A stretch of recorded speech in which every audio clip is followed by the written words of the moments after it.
Hello everyone, welcome to my new blog. আশা করি সকলেই ভালো আছো, আমিও ভালো আছি।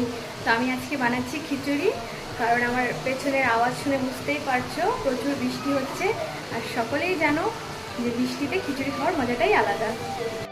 তো দেখো এখানে আমি ডালটাকে একটু ভেজে নেব। তো দেখো এখানে নিয়েছি আমি চালটা একটু ঘোলা ঘোলা মনে হচ্ছে, হয়তো তোমরা ভাবতে পারো এটা আবার কোন চাল। তো এটা হয়েছে আমার মা নিয়ে এসেছিলো বাবার বাড়ি থেকে। এটা হচ্ছে নুনিয়া চাল, এটা হয়েছে আমাদের জমির ধানের চাল, এই জন্য একটু আমার ঘোলা ঘোলা মনে হচ্ছে, কিন্তু খুব সুন্দর গন্ধ বেরোচ্ছে। ধুয়ে নিব। দেখো এখানে ধোয়া হয়ে গেছে আমার। ধোয়ার পরে দেখো খুব সুন্দর মনে হচ্ছে, একদম পরিষ্কার। কারা কারা নুনিয়া চাল দিয়ে খিচুড়ি করে খাও আমাকে অবশ্যই বলো, বা যে কোনো আতপ চাল দিয়ে দেখবে খুব সুন্দর হয়, একদম মনে হবে তুমি কোনো ভোগের খিচুড়ি খাচ্ছ। আমার ফোড়নে যা যা লাগবে নিয়ে নিয়েছি। আর তোমাদের একটু দেখিয়ে দিই, বাইরে বৃষ্টি হচ্ছে, প্রচুর হচ্ছিল, এখন একটু কমে গেছে। অন্যান্য সময়